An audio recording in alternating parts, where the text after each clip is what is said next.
The Webb telescope is capturing light that's been traveling for over 13 billion years. As the universe expands, the light stretches, allowing us to look back almost to the Big Bang. The Big Bang is central to modern cosmology, proposing that the universe had a beginning and a finite age.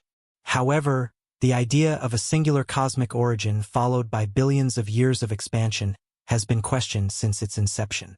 Skepticism around the Big Bang theory began to fade in the 1960s with the discovery of the cosmic microwave background, a remnant from the universe's early hot era. Still, doubts have lingered, and recent findings from the James Webb Space Telescope have reignited debate. In a groundbreaking observation, the Webb telescope, described by physicist Brian Cox as a time machine, has detected an immense cluster of galaxies at the edge of the observable universe. This discovery challenges aspects of the Big Bang theory, leading scientists to reconsider our understanding of the cosmos. The Hubble telescope wasn't sensitive enough to detect such early formations, but Webb can observe galaxies that emerged shortly after the universe began. This is significant because we are still unsure of how the first galaxies formed. The stretching of light, due to the universe's expansion, provides vital insights, although early on, the universe was so dense that light couldn't pass through it. There's potential for new technology to delve even deeper into cosmic history, possibly detecting black holes and other phenomena that could offer clues about the Big Bang itself. The concept of the Big Bang dates back to the early 20th century, when astronomers observed that distant galaxies were moving away from us. This expansion suggested that everything was once much closer together, implying a hot, dense origin point. The expansion of the universe stretches light into longer wavelengths, cooling it over time. If we trace this process back far enough, we reach a point where atoms couldn't form, a time marked by the cosmic microwave background radiation discovered in 1964, which supported the Big Bang theory. Earlier, the universe was so hot that atomic nuclei couldn't hold together, and radiation was intense enough to break apart particles. The idea of the universe beginning from a singularity, a point where matter and energy converged into a single point, causing the breakdown of physical laws, was solidified by scientific evidence like the creation of quark-gluon plasma in laboratories and the confirmation of predictions about early universe elements. However, not all questions are answered by the Big Bang theory. The universe's uniform temperature across vast distances and the absence of high-energy remnants, such as magnetic monopoles, present challenges. Physicist Alan Guth proposed the idea of cosmic inflation in 1979, suggesting that the universe underwent a rapid expansion before the Big Bang, explaining some of these mysteries. Recent data from the James Webb Space Telescope, showing unexpectedly bright galaxies from the early universe, has pushed astronomers to rethink existing theories about cosmic evolution. While the standard model of cosmology predicts a gradual formation of stars and galaxies, the telescope has revealed evidence that this process may have occurred much faster than anticipated. The discovery of these early galaxies is forcing scientists to re-examine their models. Although some of the initial, extraordinary findings from Webb have been refined with further analysis, certain observations still pose challenges to our current understanding of the cosmos. The discovery of massive, bright galaxies existing earlier than previously thought has left astronomers re-evaluating foundational assumptions about how galaxies form and evolve. In the face of these discoveries, astronomers are considering whether the early universe was denser and more compact, allowing for rapid star formation. These revelations might also require a rethinking of the nature of dark energy, which is believed to drive the universe's expansion.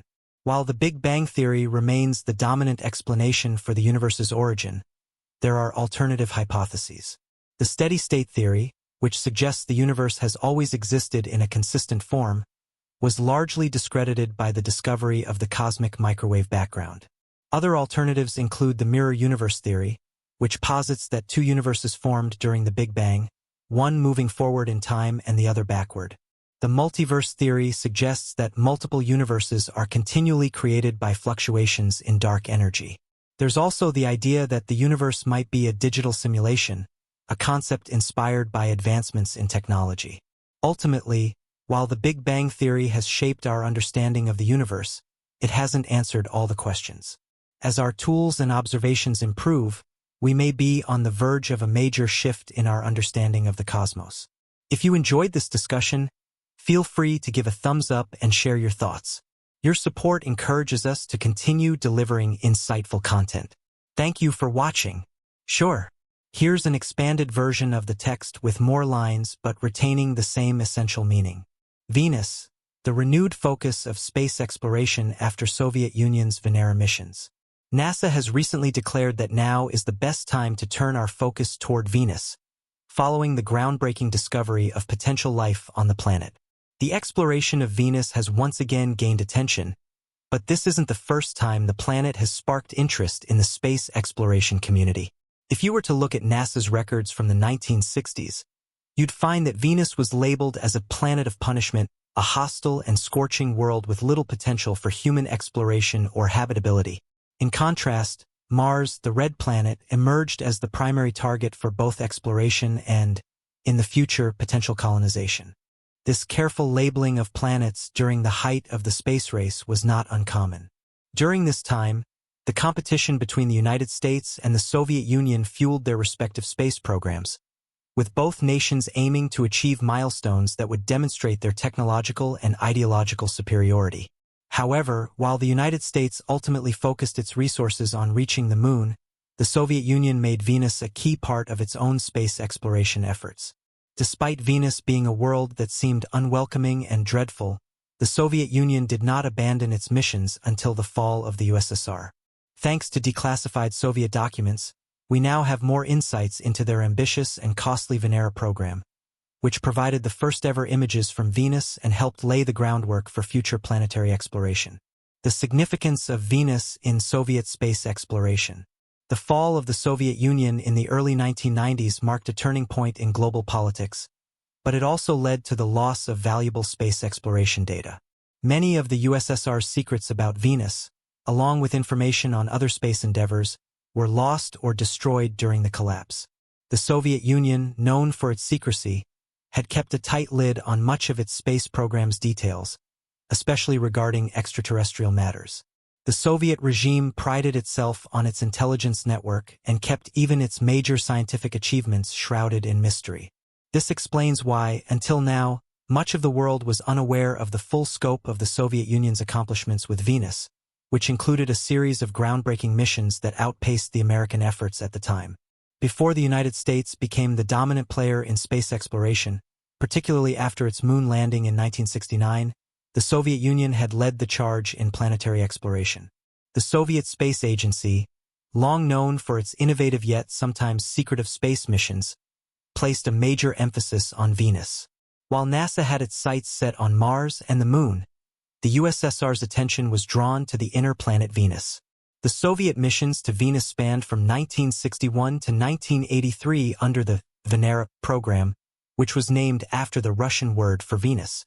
During these years, the Soviet Union launched 28 missions to Venus, 13 of which successfully entered Venus' atmosphere and 8 of which made landfall. The early years, Cold War rivalry and the space race. The space race between the United States and the Soviet Union was a defining aspect of the Cold War era, and it shaped the trajectory of space exploration for decades. The Soviet Union, having launched the first artificial satellite, Sputnik 1, in 1957, was eager to maintain its dominance in space.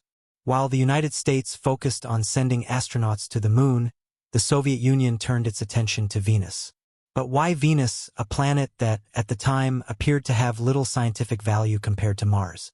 One possible explanation for the Soviet focus on Venus was cost efficiency. Venus, being only 40 million kilometers away from Earth on average, was significantly closer than Mars, which averages 250 million kilometers away. The shorter distance meant that missions to Venus were less expensive and more practical in terms of available technology. This is a critical factor to consider, especially when remembering that the Soviet Union's resources were stretched thin during the Cold War. It's also worth noting that the Soviets had already set their sights on space domination early on and were willing to take calculated risks to achieve it. For the Soviets, Venus may have seemed like an optimal target not just for its proximity, but also as a strategic opportunity to beat the United States in the space race. NASA had experienced a series of failures in its early Venus missions during the 1960s. This led to what became known as the Venus Curse for the U.S., with each probe that was sent to Venus either failing to reach the planet or malfunctioning upon arrival. In contrast, the Soviet Venera missions managed to send successful probes into Venus' atmosphere, pushing the limits of what humanity could achieve in interplanetary exploration. ### the Venera missions, groundbreaking achievements. The Soviet Union's Venera program was not just about competing with the United States. It was also about pushing the boundaries of space exploration. In 1966, the Soviets launched Venera 3, the first spacecraft to reach another planet's atmosphere, making it the first probe to enter Venus' atmosphere. Though it did not survive to send back data, it marked a significant achievement. The Soviets did not stop there, however, and subsequent missions improved both the design and success rates of their spacecraft. In 1970, the Venera 7 mission became the first probe to land on Venus and send back data from the surface of another planet. This achievement was a major milestone not just for the Soviet Union, but for space exploration as a whole. Venus, with its extreme surface temperatures, crushing atmospheric pressure, and toxic clouds of sulfuric acid, was a planet that most scientists believed would be impossible to explore. Yet, the Venera missions defied expectations and provided humanity with its first data from another planet. Over the course of the Venera program, the Soviets continued to make progress in understanding Venus. The probes sent back critical information about the planet's surface temperature, which can reach up to 450 degrees Celsius or 842 degrees Fahrenheit.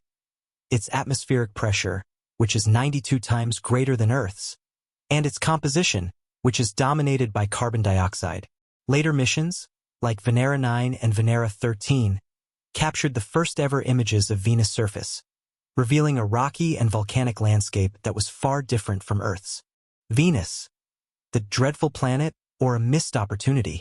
Despite the success of the Venera missions, Venus did not capture the public imagination in the same way that Mars did. While Mars was seen as a potential future home for humans, Venus was dubbed the dreadful planet by many due to its inhospitable conditions. The American media in particular downplayed the significance of the Soviet Venus missions, focusing instead on NASA's ambitions for Mars and the Moon. This led to Venus being overlooked in favor of Mars, which was seen as more accessible and potentially habitable. But why did the Soviets choose to focus on Venus instead of Mars? One theory is that the Soviets viewed Venus as a more feasible target given the technology available at the time. Mars, with its greater distance from Earth, required more advanced spacecraft and larger budgets. The Soviet Union, with its limited resources, may have decided that Venus was a more attainable goal, allowing them to make significant scientific breakthroughs without the need for massive financial investments. Another possibility is that the Soviets saw Venus as a stepping stone in their larger space exploration ambitions. By studying Venus, the Soviets could gather valuable data on planetary atmospheres, surface conditions, and the effects of solar radiation. This information would be crucial for future missions to other planets, including Mars. In this sense, Venus may have been seen as a testing ground for more ambitious interplanetary missions. ### the fall of the Soviet Union and the end of the Venera program. The Venera program came to an end in the early 1980s, just a few years before the collapse of the Soviet Union. The last Venera mission, Venera 16, was launched in 1983, and it marked the end of an era for Soviet space exploration. By this time, the Soviet Union was facing significant economic and political challenges, and its space program was no longer able to compete with NASA, which had shifted its focus to Mars and other celestial bodies. The fall of the Soviet Union in 1991 led to the decommissioning of many of the USSR space projects, and much of the data from the Venera missions was either lost or destroyed. The newly formed Russian space agency, Roscosmos, attempted to rebuild its space program, but it lacked the resources and political backing that had driven the Soviet Union's ambitious space efforts. As a result, the Venera missions faded into obscurity, with many of their achievements forgotten or overlooked by history. ### the legacy of the Venera missions. Despite the end of the Soviet Union and the Venera program, the legacy of these missions lives on. The data collected by the Venera probes provided valuable insights into Venus' extreme environment and helped shape our understanding